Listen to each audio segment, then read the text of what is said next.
All right, well today it's late ice and I'm on a little solo trip with my, of course, my best fishing buddy here, Jack. He's always coming with me when he can. Going after panfish and primarily crappies. I'm on a lake right now that's known for its crappies. There's also bluegill and perch, chance of both of them here, but mainly a crappie spot. So I'm gonna give it a whirl today. Basically, I'm set up, you know, not on structure like normal. I'm not, oh, look at that, right away I caught a fish. Well, that didn't take long, jeez. I'm set up on some structure, off of some structure, which is actually on a big flat. I'm on a big flat near structure, and wow, give me this guy, come here. Oh boy, look at that one, Jack. Holy mackerel. Just look at that. Look at that crappie. Look out, come here. Look at this guy right here. That is a big crappie, and it's a really nice, and I'm gonna try to keep a few today to eat, but this one's a horse that's probably 13 inches, and I'm just gonna let him go for starters. So that is a good start to the day. Wow.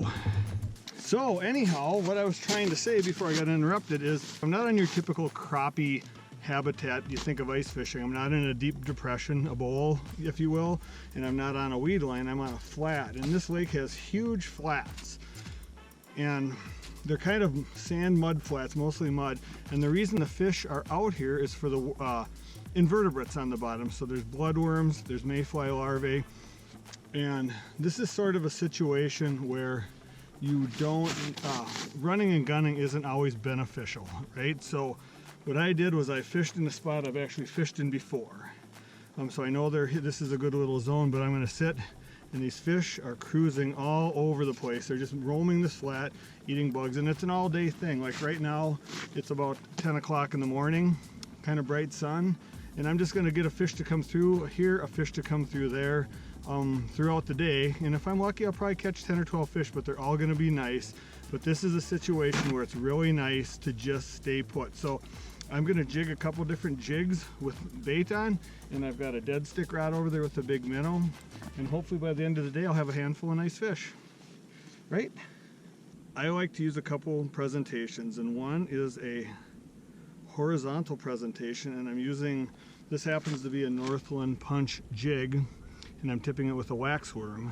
So I hooked the waxworm twice, horizontal position, drop it down, and it gets down fast because it's a tungsten jig. So that's a good thing when you're fishing in, you know, medium depth waters and you see fish. If you have down there, you can get baited up and get back down to them right away. So the other jig I will use is, just because there's bloodworms and stuff here and mayfly larvae, I'm using a red colored forage minnow, and I'm either going to tip a couple maggots on that or a waxworm, but a red color a vertical jig. So I like to always have one vertical jig, one horizontal jig, just to give them variety. And then of course my second line, I've got a nice large crappie minnow on a dead stick rod, sitting a couple feet off the bottom, so if they don't want to bite worms, then I got a minnow line down.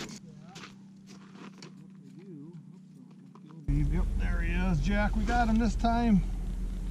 We got him. He came back to it. Feels pretty good too. What do we got? Oh, we got a really nice crappie. Really nice crappie, Jack. Look at this guy. There we go. That's a beaut, huh? That is a beauty. Oh boy, he inhaled it.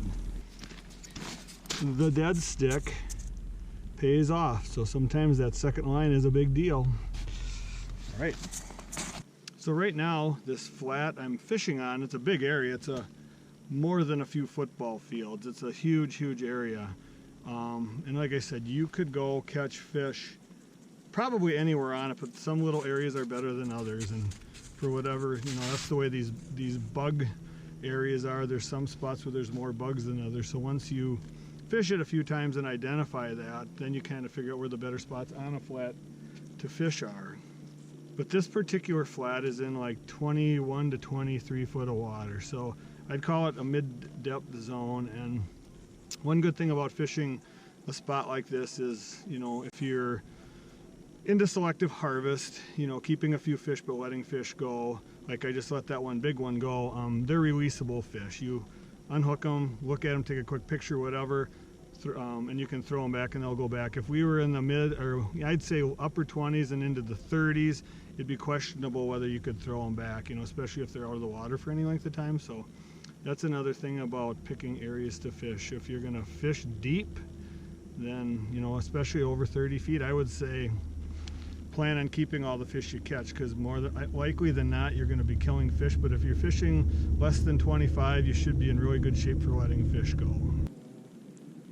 Just a minute, Jack, I got one going. Oh, he just bumped it again. He didn't take it.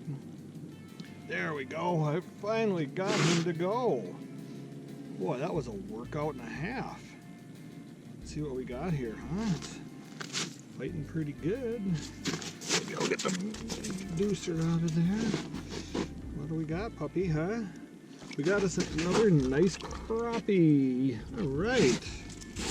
All right, that one is gonna be, I think, one to take home. It's like a nice 10 and a half incher-ish. Yeah, so boy, they are picky little fish, and you just gotta stay with them, right? So yeah, get back down there because there were more on the screen. Fishing for these crappies, I have a couple of tuned up panfish rods with me, and the one I'm using is the Precision Noodle, and that's 32, and the other's a bullwhip, and that's a 32 inch as well. And they are a little bit longer rods, and it seems like longer rods might be trending a little bit for panfish, especially for fishing outside like this. So what benefit is a longer rod, you might ask? Well, what I found is one, you know, for bigger fish you got a little bit better fighting ability. You know, you can come and give a little more give and take with them. But the other thing is when you're working a fish, you're a little ways away from the hole and you have a longer distance to move your jig. So like if you're using a short rod like a 24 and you're working a fish up, you don't have much backbone or hooking leverage on a short rod. On a long rod, I can be way down here. If I'm working the fish out, working it up, I still got a lot of rod to give for an upswing on a hook set. So I think you catch or hook more fish using a longer rod if you got the room, like you're not in a confined little house or something, but that way you have the room to set the hook. And especially in this deeper water where you got to move your bait a little bit and move the rod a little bit with a little bit of stretch in the model. And I'm using 3-pound Suffix Ice Magic, which is like my favorite hands down line for ice fishing. It's hard to beat that for everything panfish related, tullabies, even whitefish, stuff like that. It's a really good light strong line, and got both these rods with a little 750 Daiwa reel. So this to me are some really ideal panfish rigs. Slow and steady wins the race here on these big flats crappies. That's what I've found here anyhow. Like I said earlier, I could be drilling 50 holes and moving all over the place, and if you're not seeing fish, it doesn't matter. But they're just roaming. Let them roam, let them come to you. You put in a good 8-hour day, you're gonna go home with a meal of fish. All right. Oh my gosh, put the food away, I got fish everywhere. Set. Help me catch this one, Jack. Come on. Come on, help me catch this one. Coming up higher. There we go. Ooh, nice. That was cool. Had to work a little bit for that one. Keep the hound from eating my food. Look how, this is gonna be a better one, Jack. This is gonna be a little bit better one. Oh yeah, that's a big old crappie. That's a pretty decent one right there, ain't it? Huh? Look at that guy. Come on, look out. Look at that guy. And what I did, why I don't know, I just tried something different. I switched to the vertical red jig with the waxworm, and that one bit that one. He's in the right zone. Yep, he's gonna be good, ain't he? We're gonna keep this guy too. So I'm gonna bring home a meal for me and the missus. Cool. Get back down there. There should be another one down there. Yes, there is. There's a couple of them down there. I need to rehook here quick. Real quick. Oh, geez, there goes the dead stick, Jack. Come on, come on. Got him, Jack. Got him, Jack. That's a good one, too. It is a good one, Jack. Feels like a good one, huh? What do we got down here? It's a big one. Oh, another nice crappie, huh? Look at that, huh?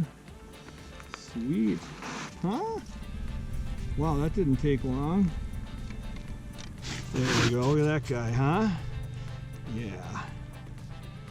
Perfect. There's another one down there. That's the way these guys are. They come in, even if you do see 2 or 3 of them, one bites, the others leave. You just got to wait for another little pod of 2 or 3 to come in. Hold on, I'll call you back. Got him. What happens? There, that's what happens. You pick up the cell phone and talk, and you look at your jig, and there's a line on there, and boom. So yeah, there we go. A perfect eater. That's the key to catching fish sometimes, is not paying attention. So this guy is gonna, I think, go home with me. He's like a perfect, if you're gonna eat a fish, a crappie, this is the size right here. It's about a 10 and a half incher, just a nice quality crappie. So yeah. Oh, looks like the dead stick's bobbing. Yep, there goes Jack. One more for the road. Hold on, let me get this out of here. Yep, there we go. There we go, Jack. Could be the last one of the day, huh? You think? Oh yeah. Oh, there we go. Perfect. Perfect. A nice crappie. Nice cut and size crappie, huh? All right. Well, that is the ball game. I think we'll call her good with this one. We got 6 nice crappies in the box. We threw a really big one back, missed a couple, saw some, so it was a really good day, wasn't it? Huh? Wasn't it? All right, signing off. Come on. Come on, Jack. Oh my God.